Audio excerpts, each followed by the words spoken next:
दोस्तों नमस्कार। मन कलम हुआ सीरीज का ये एपिसोड कुछ हटकर है। ख़ास तो पता नहीं, सुनने के बाद ही पता चलेगा। आप लोग बताएँगे कैसा लगा? बाकी हम तो लिखने वाले हैं, लिख देते हैं। इसमें बेखौफी का एहसास है। उड़ रहे हैं बाप की दौलत पे वो सब, कि उड़ रहे हैं बाप की दौलत पे वो सब, कुछ जिन्होंने अभी कमाया नहीं। शायरों सा मिजाज है। एक शायरी भी लिखी थी मैंने, थोड़ा इश्क प्रेम में थोड़ा। हाँ। और है कुछ हंसी।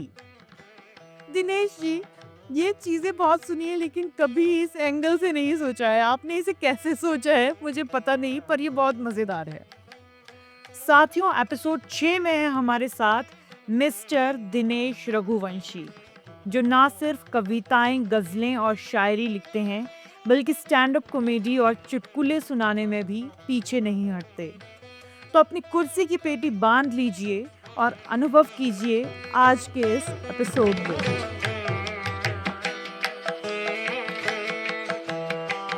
बहुत बहुत स्वागत है आपको, मिलके खुशी है आज। हमें भी बड़ी खुशी आपसे मिलकर, और इंतज़ार कराया तो मतलब ये है कि सब्र का फल थोड़ा मीठा भी होता है। अच्छा, मतलब कि आपने कुछ स्पेशल लिखा है हमारे लिए कि ऑडियंस को एक बहुत अच्छी चीज़ और ख़ास चीज़ आप सुनाने वाले हैं?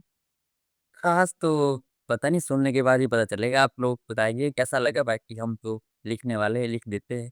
जी, तो मैं अपनी ऑडियंस को पहले ये बता दूँ कि एक इवेंट ऑर्गेनाइज़ करना था और उसमें हम सब टीम मेंबर्स थे, और उसके बाद मुझे धीरे-धीरे पता चलता गया कि ये लोग भी लिखते हैं और इतना अच्छा लिखते हैं, ये मुझे सुनने का भी मौका मिला कुछ दिनों में, और आज दिनेश जी हम सबको भी सुनाएँगे। चलिए शुरू करते हैं, आपकी पहली कविता, शायरी या फिर चुटकुला जो आप सुनाना चाहें। तो पहले तो थोड़ा गज़ल टाइप हो जाए एक। गज़ल तो क्या लिखा है मैंने, मतलब गज़ल टाइप में, TSLA में है वैसे तो ये। तो कर दूँ स्टार्ट सुनाना? बिल्कुल। अच्छा, तो ये है कि अगर आजकल जो लोग हैं हमारे देश में, बाकी सा वर्ल्ड में देख लो आप, कि लोग जो है वो आसमान पर जाना चाहते हैं, बड़ा-बड़ा काम करना चाहते हैं, लेकिन ज़मीन पर अभी उनको अच्छी तरह से रहना नहीं आ रहा है। एनवायरनमेंट आप देख लो कितना वो हो गया है। तो उस पर मैंने 4-5 पहरे लिखे हैं, तो स्टार्ट करता हूँ मैं। कि चले हैं आसमां पर वो बसने, ज़मीन पर बसना आया नहीं है। कि चले हैं आसमां पर वो बसने, ज़मीन पर बसना आया नहीं है। उड़ रहे हैं बाप की दौलत पे वो सब, कि उड़ रहे हैं बाप की दौलत पे वो सब, कुछ जिन्होंने अभी कमाया नहीं। चले हैं आसमां पर वो बसने, ज़मीं पर बसना आया नहीं। कि जाति धर्म में बाँट कर ये माँग रहे हैं वोट सबसे, कि जाति धर्म में बाँट कर ये माँग रहे हैं वोट सबसे, और मार रहे हैं पत्थर वो उन पे, कि मार रहे हैं पत्थर वो उन पे, जिनके खुद के घर काँच के हैं। चले हैं आसमां पर वो बसने, ज़मीं पर बसना आया नहीं है। तो 2 पंक्तियाँ और है कि डेमोक्रेसी आजकल हमारे देश में रही नहीं है, अब ज़माना कुछ और आ गया है डेमोक्रेसी का। तो 2 पंक्तियाँ कि डेमोक्रेसी तो अब रह गई बस नाम की है, कि डेमोक्रेसी तो अब रह गई बस नाम की है, अब ज़माना नेपोक्रेसी का आ गया है। चले हैं आसमां पर वो बसने, ज़मीं पर बसना आया नहीं है। और एक और है 2 पंक्तियाँ कि हमारे देश में जो मंत्री वगैरह बनते हैं, तो थोड़ा उनको इतना नॉलेज नहीं होती जिस चीज़ की, उस चीज़ के वो मंत्री बन जाते हैं। हुँ। तो 2 पंक्तियाँ कि बन रहे हैं शिक्षा मंत्री वो नेता, कि बन रहे हैं शिक्षा मंत्री वो नेता, अहमियत किताबों की जिनको पता नहीं है, चले हैं आसमां पर वो बसने, जमीन पर बसना आया नहीं, कि चले हैं आसमां पर वो बसने, जमीन पर बसना आया नहीं है। तो ये गज़ल लिखी थी कुछ टाइम पहले। बहुत खूब। और इस गज़ल के माध्यम से दिनेश जी आपने सभी को लपेटे में लेकर रख दिया है। अब मैं जानना चाहती हूँ कि आपने ज़मीं पर आई थिंक आपका तो ये तो सिर्फ़ आपने मेटाफ़र यूज़ किया है कि जैसे हम कहते हैं ना कि ज़्यादा हवा में मत उड़ो, आसमाँ को मत छुओ। इसका मतलब ये नहीं कि हम अंतरिक्ष में जाने की शायद रियली बात कर रहे हैं। आपने कहा कि बाप के पैसे पर उड़ रहे हैं और उसके बाद आपने राजनीति की बात की। तो पहले मुझे आपने ये वाली लाइन बताइए आप मुझे कि ये बाप के पैसों वाली आपने क्या सोच कर लिखा है और किस चीज़ को मद्देनज़र रख कर किया है आपने ये? आज की वजह से हम देखते हैं ना कि जो लोग होते हैं नशे वगैरह में पड़ जाते हैं लोग, तो मतलब वो वहाँ अपने तरफ से तो कुछ कमाते नहीं है, मतलब कुछ भी चीज़ देख लो आप, कई होते हैं, कुछ तो होते ही कमा रहे हैं, कुछ होते हैं कि ऐसे हवाबाजी में इनके पापा वगैरह कमा रहे हैं और वो उड़ा रहे हैं। तो होता है कि एक तरफ से कि खुद तो कमा ले पहले तो फिर उड़ियो। वो बाप की दौलत पे उड़ रहे हैं कि मतलब उनको भी कुछ पता भी नहीं है कि कैसे क्या करना है, उनको बस पैदा होने ही बस फ़ोन चाहिए, अगर पैदा हो गए तो पहले फ़ोन चाहिए, फिर उनकी बढ़ती रहती है, ख़्वाहिशें कि हमें ये चाहिए, वो चाहिए। तो उस वजह से थोड़ा-सा लिखा था कि अच्छा आप हाँ, कि आप नकारात्मक चीज़ों की तरफ ज़्यादा ध्यान दे रहे हैं, कि जहाँ पर हम अपने माँ-बाप का कमाया हुआ इस तरह से इस्तेमाल कर रहे हैं कि ना वो हमारे काम का है, ना दूसरों के काम का है। फिर आपने ये राजनेताओं को भी लपेटे में लिया है। अच्छा, आप इतने खुलकर सुना रहे हैं और आपने कुछ सोचा भी होगा, लेकिन त क्या है ये आपके मन में इतना उफ़ान क्यों है दिनेश जी? क्यों लिख दिया? नहीं, हमारी तरफ राजनीति में होता है ना ऐसा कि थोड़ा अभी हमारे शायद इस पड़ोस में ही पिताया जी है, तो उनकी शादी थी उनकी बेटी की, तो पॉलिटिक्स वगैरह में थोड़ा-सा उनका कुछ था नहीं वैसे तो, लेकिन पॉलिटिक्स ने उनको ऐसे ही ट्रांसफ़र करा दिया उनकी कि ना वो घर आ सकते थे, ना शादी में मतलब थोड़ा जितना होता है कि कार वगैरह करवाना हो।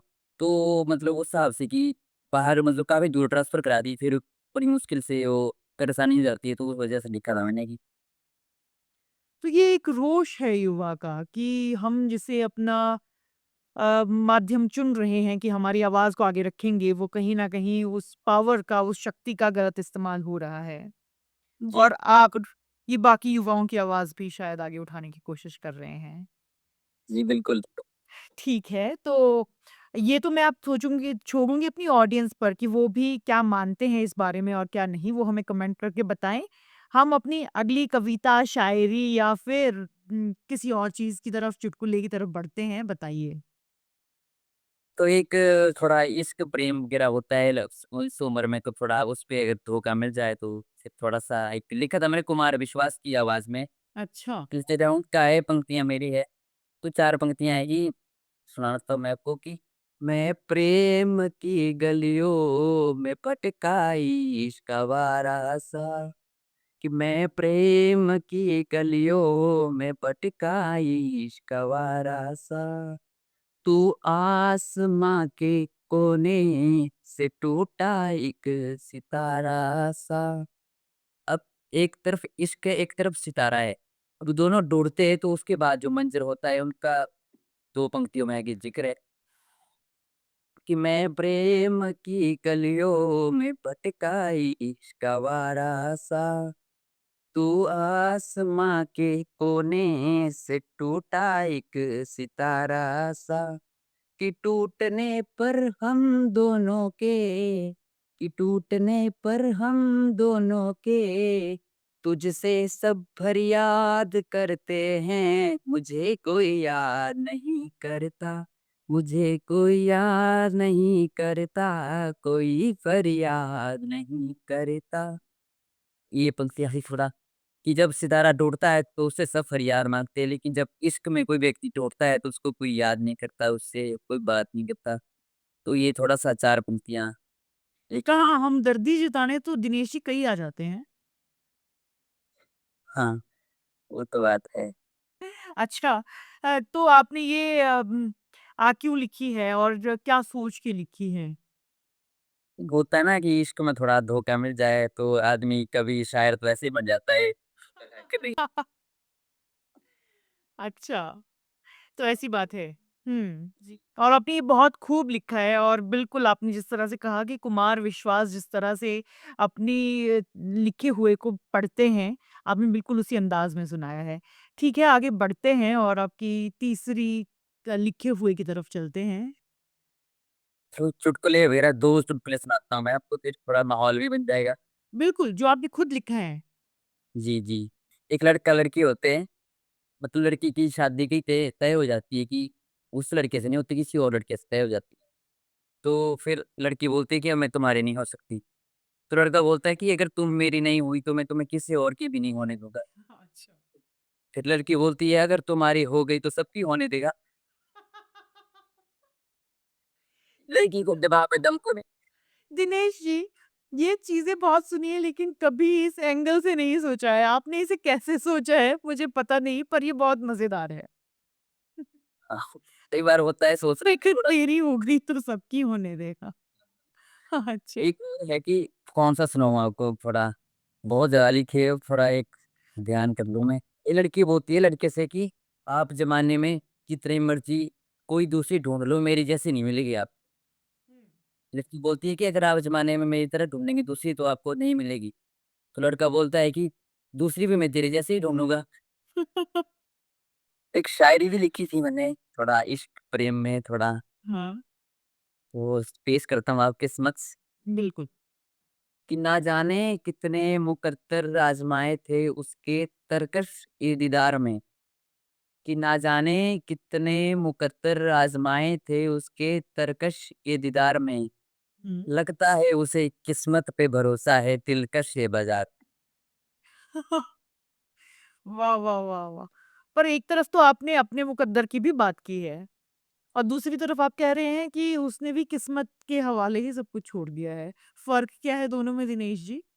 मैं मुकद्दर को थोड़ा ज़्यादा अहमियत देता हूँ कि मुकद्दर में क्या होता है कि हम मेहनत भी करते हैं और फिर साथ में मुकद्दर भी चलता है कि चलो मेहनत की थी, अब नहीं हुआ तो नहीं हुआ। तो किस्मत में ऐसा होता है कि आपने मेहनत तो कम की, मतलब की ही नहीं, आपने किस्मत पे ही छोड़ दिया। तो वो होता है कि किस्मत पे छोड़ दिया, मेहनत की नहीं तो फिर कहाँ से होगा? अच्छा, तो ये चाहे हम किसी को पाने के लिए चाहें या फिर अपने लक्ष्य को पाने के लिए चाहें, दोनों का केस में चल सकता है। मेरा तो ये आइडिया है। तो आप जिस नज़रिए से ले उस नज़रिए। ओके, ठीक है, तो thank you very much Dinesh ji इस एपिसोड के लिए। आपने आज के लिए ये सब तैयार करके रखा था और आपने ये हमें भी बताया है। और आप जिस तरीके से सोचते हैं और आपने जिस तरह से स्पेशली वो जो आपने पहली हमें अपनी गज़ल सुनाई, उसमें जिस तरह से आपने हर पहलू को छुआ है, वो बहुत ही लुभाने वाला था और सोच में डालने वाला था। थैंक यू वेरी मच इस एपिसोड के लिए। धन्यवाद आपका भी कि आपने इतना अच्छा प्रोग्राम चलाया है कि लोग जो किसी की नज़र में ना आए, वो थोड़ा आपकी मेहनत से और आपके इस कार्यक्रम से उभर रहे हैं। तो इसके लिए आपका बहुत-बहुत धन्यवाद। और थैंक यू इस प्रपोज़ल को स्वीकारने के लिए और इस एपिसोड में आने के लिए।